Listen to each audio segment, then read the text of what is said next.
Imagine climbing a mountain so steep that gravity itself becomes your enemy, where one broken gear tooth can send 100 tons of steel screaming into a canyon, where exhaust fumes can suffocate a crew alive inside a tunnel, and where a single boiler explosion can kill every man on board in a heartbeat. These 10 locomotives didn't just haul freight up impossible grades, they fought mountains that fought back, and the mountains didn't always lose. Number 10. The Darjeeling Himalayan B-Class India. We begin in the foothills of the Himalayas, where one of the most beloved and most dangerous mountain locomotives in history still runs today. The Darjeeling Himalayan Railway's B-Class is a tiny 040 saddle tank engine that weighs just 14 tons. That sounds harmless until you realize what it's asked to do. This little engine climbs roughly 6,850 feet over a 50-mile route on tracks just 2 feet wide. The line was built between 1879 and 1881, and the first B-Class locomotives were delivered by Sharp Stewart of Glasgow starting in 1889. A total of 34 were built between 1889 and 1927, and shockingly, many of them are still in service today. One survivor, DHR 778, has the oldest working locomotive boiler anywhere on Earth. It is finally scheduled for replacement in 2027. What makes the B-Class dangerous isn't its size, it's the route. The line clings to sheer Himalayan cliffsides. To gain altitude, the trains have to use a series of zigzag reverses and loops, the most famous being the Batasha loop near Goom. There are no fences, no guardrails, and in many places the rails are inches from a 1,000-foot drop. Landslides regularly tear the track apart, and crews often perform on-the-fly repairs with a hammer, using the rail itself as an anvil. The Darjeeling line has been a UNESCO World Heritage Site since 1999, but every journey is still a quiet act of faith. Number 9. The Rotary snowplow locomotives. Imagine driving a train directly into a wall of snow taller than a house, where one avalanche can bury the tracks completely, where frozen steel snaps without warning, and where a locomotive crew can disappear inside a blizzard so dense they cannot even see the front of their own machine. That was the reality of the Rotary snowplow locomotives. By the late 1800s, railroads crossing the Rocky Mountains and the Sierra Nevada faced a problem that ordinary locomotives could not solve. Snowdrifts sometimes reached 20, 30, even 40 feet deep. Entire trains vanished under avalanches. Rail lines could remain blocked for weeks. So engineers created one of the most terrifying railway machines ever built, a giant spinning snow-eating monster mounted on rails. The first successful rotary snowplow was developed in 1883 by Canadian dentist J.W. Elliott and perfected by Orange Joel. At the front sat a massive spinning wheel up to 12 feet across, packed with steel blades. Steam engines behind the plow powered the rotary fan, which could hurl thousands of tons of snow hundreds of feet into the air. But operating them was unbelievably dangerous. Its rotaries worked in the worst storms imaginable, because that was when they were needed most. Crews smashed through mountain blizzards in near-zero visibility, while avalanches thundered down above them. Ice regularly jammed the spinning blades. If the rotor struck buried rocks, fallen trees, or hidden debris, the entire machine could violently shudder or derail instantly. And then came the avalanches. In March 1910, the deadliest avalanche in American history destroyed 2 Great Northern trains near Wellington, Washington, killing 96 people. Rotary plows spent days fighting through the wreckage and snow-choked mountains afterward.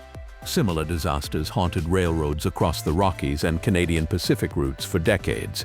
Some rotary crews became trapped for days inside storms with temperatures plunging far below zero. Boilers froze. Steam pipes burst.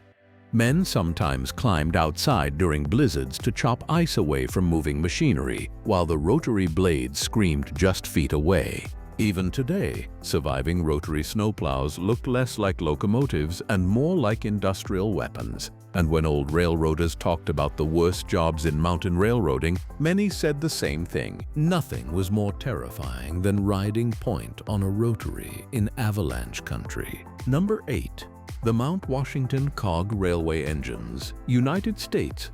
In 1869, a man named Sylvester Marsh built something the world had never seen. the first mountain climbing cog railway. The Mount Washington Cog Railway in New Hampshire still operates today, and it remains the second steepest rack railway in the world, with an average grade of over 25% and a maximum grade of 37.41%. The locomotives use a marsh rack system, a toothed ladder rail between the running rails, gripped by a cogwheel underneath the engine.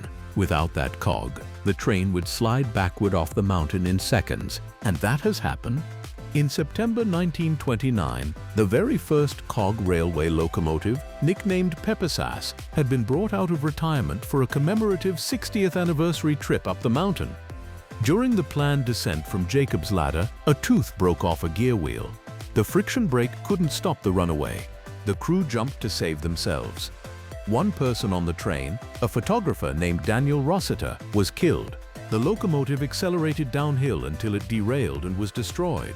For decades, workers descending the mountain after their shifts used homemade boards called devil's shingles, basically wooden sleds that rode the cog rail.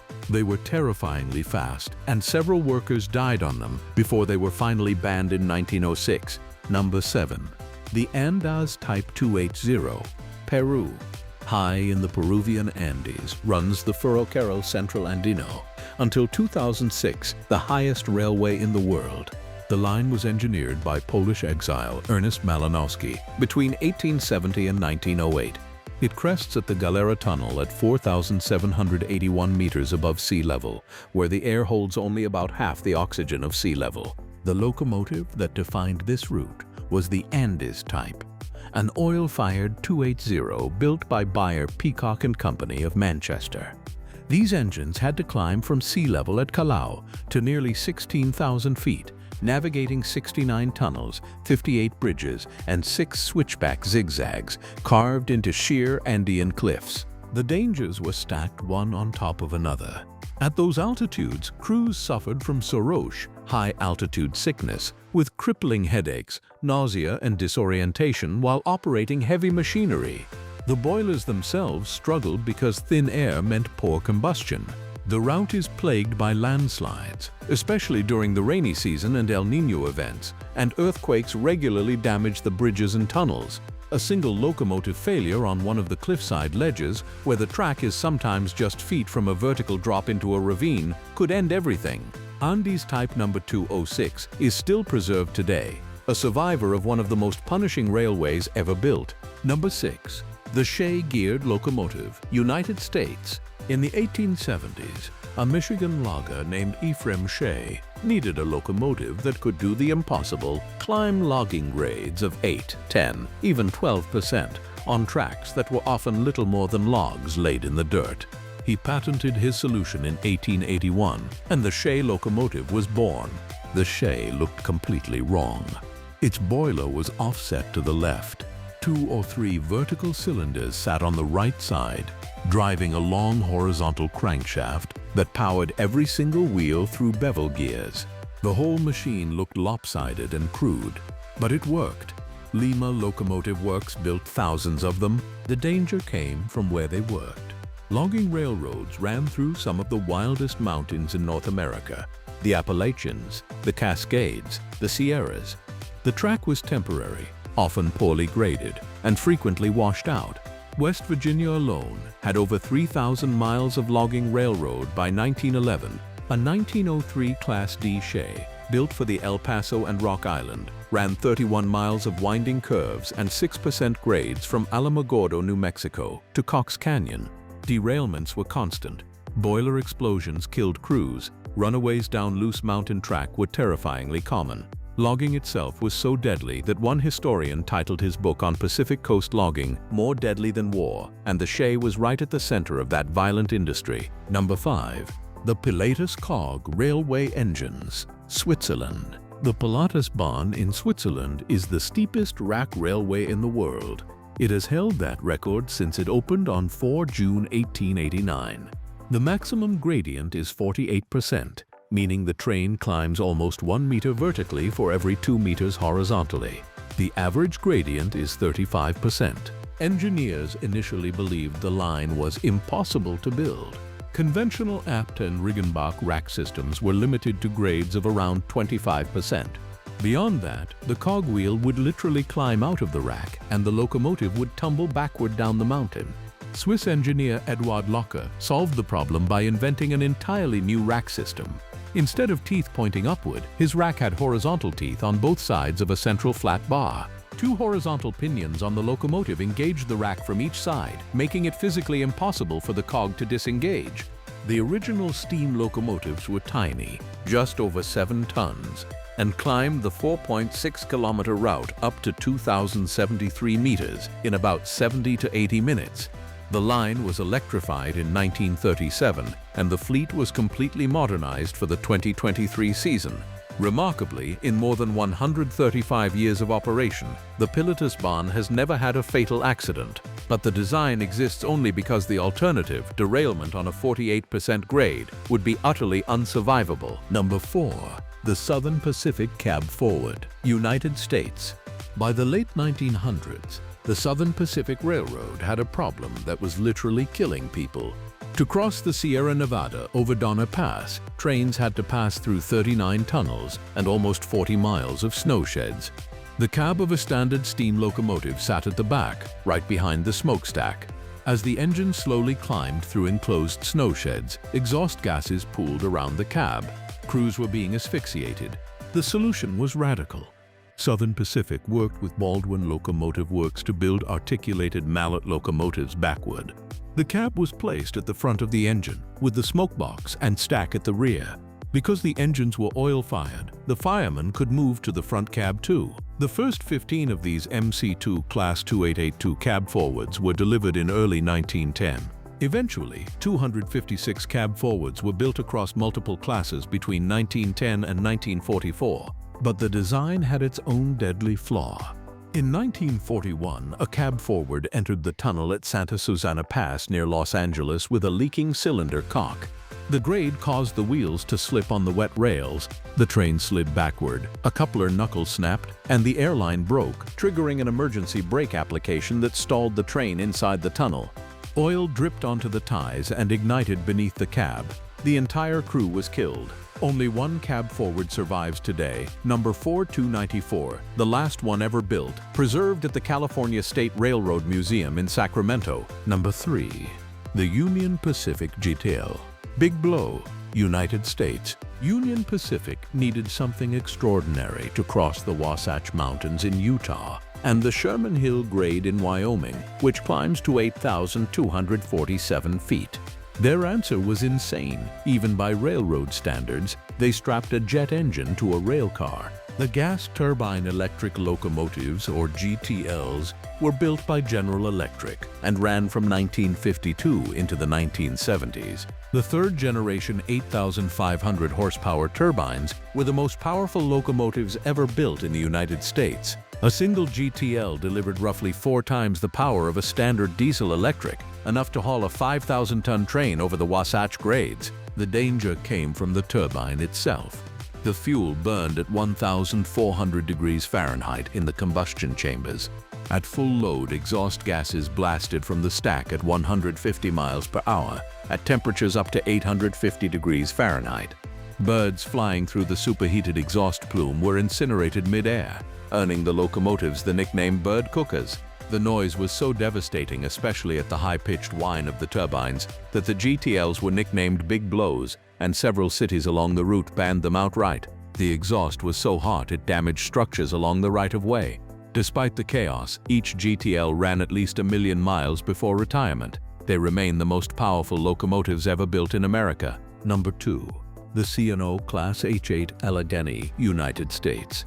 The Chesapeake and Ohio Railway built 60 of these monsters between 1941 and 1948. They were called Alleghenies, after the mountains they were built to conquer. Each one was a 266 apiece articulated steam locomotive constructed by Lima Locomotive Works. They weighed about 771,300 pounds, the locomotive alone, and with their tenders the total weight came to roughly 1.2 million pounds. They generated up to 7,500 horsepower, making them among the most powerful reciprocating steam locomotives ever built. With one Allegheny pulling at the front and another shoving from the rear, the C&O could move 11,500-ton coal trains over the steep grade between Hinton, West Virginia and Allegheny, Virginia, twice as fast as the older locomotives they replaced. The boilers operated at 260 psi and produced a starting tractive effort of 110,200 pounds. But raw power came with raw danger. On 9 June 1953, Allegheny No. 1642 was at Hinton, West Virginia, when its crown sheet failed catastrophically. The boiler exploded with such force that the entire boiler was ripped from the running gear and hurled toward the rear of the locomotive. All 3 crew members were killed instantly. The engineer Wilbur H. Anderson was a local Hinton man. His widow Georgia was given $10,000 in compensation by the railroad. Family members later said previous crews had complained about a faulty water level gauge. Only 2 Alleghenies survived, No. 1601 at the Henry Ford Museum in Dearborn, Michigan, and 1604 at the B&O Railroad Museum in Baltimore. Number 1. The Union Pacific Big Boy, United States. There is no list of dangerous mountain locomotives without the Big Boy.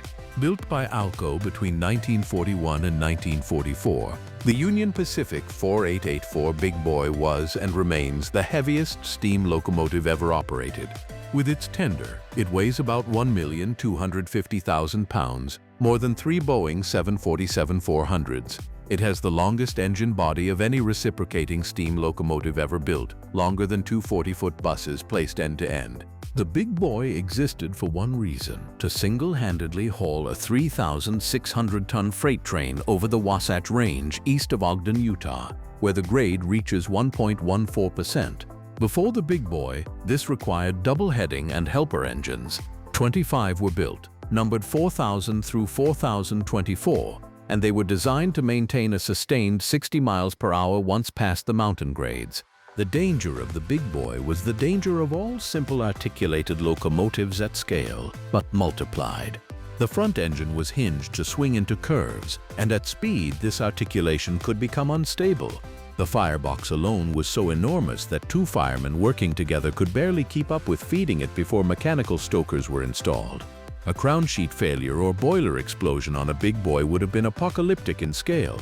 The locomotives spent their entire working lives fighting mountain grades, often through tunnels and across high bridges in some of the harshest weather in the American West. 8 Big Boys survive today. Only one, number 4014, has been restored to operation, and when it runs, the ground actually shakes. If this video kept you watching to the end, hit the like button. Subscribe for more deep dives into the machines that built and broke the world. And tell me in the comments, which of these 10 do you think was the deadliest? I'll see you in the next one.